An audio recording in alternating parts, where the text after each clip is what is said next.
Author Alan inherits a large, isolated house from her late mother, hoping the quiet setting will help her start a new chapter.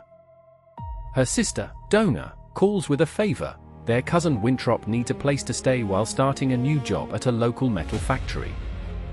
Wintrop had a tragic childhood, losing his parents in an accident and suffering abuse under the care of his cruel uncle.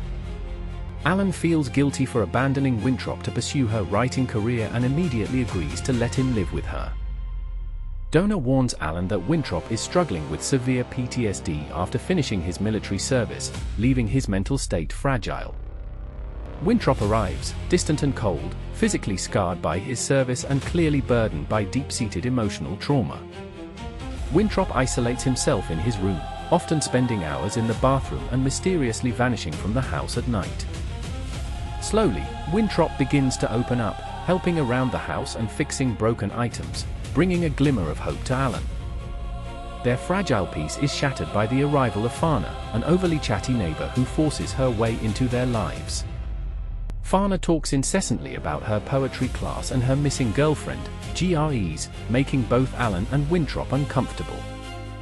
Alan feels an inexplicable, deep-seated sense of dread whenever Fana is nearby, a warning sign she struggles to explain. Fana cryptically warns Alan that people like Wintrop are capable of terrible things, planting seeds of doubt and fear. During a heavy storm, Fana forces her way into staying the night, leaving Alan deeply unsettled by her strange behavior. Alan catches Fana standing motionless outside her bedroom door in the middle of the night, staring without blinking. A church neighbor, Linda, reveals that she has seen Wintrop standing on her porch, sleepwalking in a catatonic state.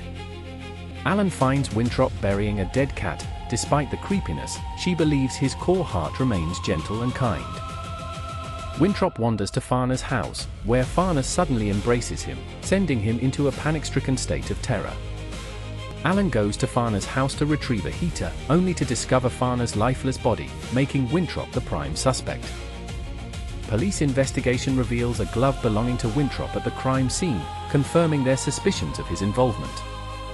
Alan hires an attorney, arguing that Wintrop is innocent and his PTSD episodes explain his strange nighttime behavior. Inside his jail cell, Wintrop's temper flares. He confesses to Alan that he's having violent urges he can't control. Wintrop begs Alan to leave him in prison for her own safety, believing he is beyond the point of redemption. Alan investigates Fana online, but finds nothing, realizing the neighbor's identity was entirely fabricated to lure them. Alan searches Fana's home and finds a journal filled with violent, disturbing entries about her past victims. The attorney discovers Fana was a serial criminal, using false identities to stalk and abuse people across multiple cities. Fana's history of abusing victims confirms the danger. Wintrop is cleared of the charges and released. Wintrop's mental health deteriorates further. He begins mimicking female mannerisms, painting his nails, and acting aggressively. Wintrop leaves a note and vanishes from the house, sacrificing his stability to protect Alan from his own darkness. Alan tracks Wintrop down to a homeless encampment, but he is fundamentally changed, refusing to speak except through writing. Wintrop insists on meeting GREs, the woman who had previously discarded Fana, claiming it's the only way to end this. GREs finally answers Alan's call, revealing how Fana preyed on her vulnerabilities during a dark time in her life. GREs recounts Fana's obsession with the Port John Man, a mythic figure who taught Fana how to transfer souls between bodies.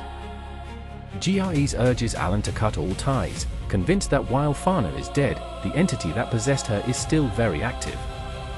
Wintrop attacks Alan while dressed in feminine attire, but mysterious strangers intervene and drag him away. Alan tracks the strangers to a house, recognizing the van that had been watching her home for several days.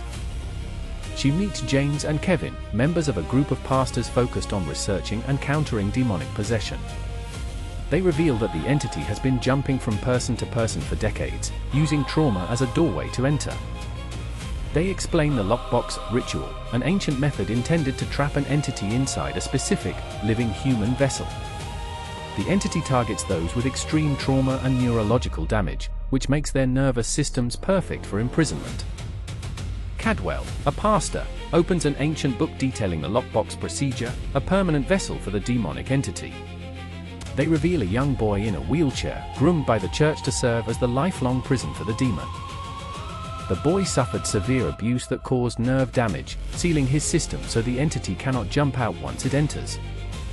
Alan watches as they prep the boy, but the entity inside senses Alan and begins to lash out psychologically. James warns that the process will likely kill Wintrop, but argues that trapping the demon is the only way to save others.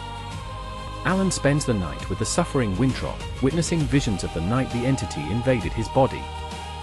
She sees the moment Fana died. Wintrop tried to fight back, but the demon jumped from Fana directly into him.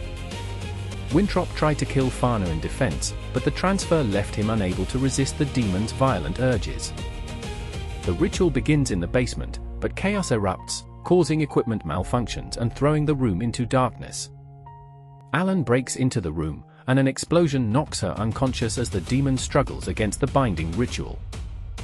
Alan wakes up in a surreal dream world where she is greeted by the ghost of her late mother.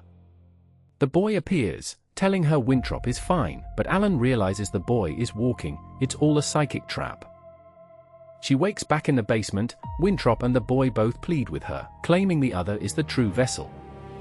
Alan realizes both are telling the truth, and the demon has successfully hidden itself in her own mind.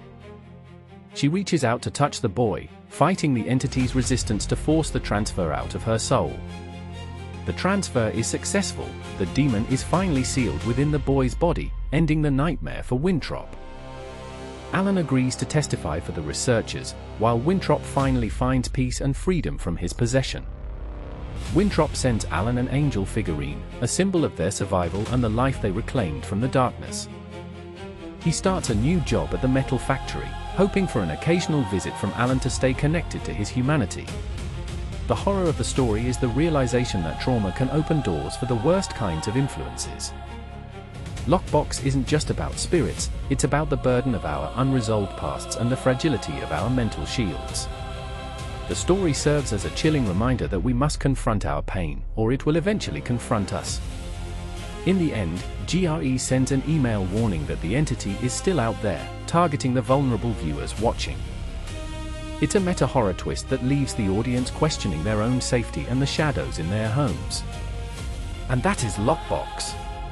If you loved this terrifying Exorcism recap, smash that like button and subscribe. Stay tuned for more mind-bending breakdowns coming to this channel every single week. Don't forget to check out our other scary movie recaps if you're feeling particularly brave tonight. We dive deep into the films you love, exploring the themes and scares that keep us up at night. Comment your thoughts below. Did you figure out the Lockbox twist before the finale? Thanks for being part of our community. Your support helps us create these deep dives. Be sure to hit that notification bell so you don't miss our upcoming content.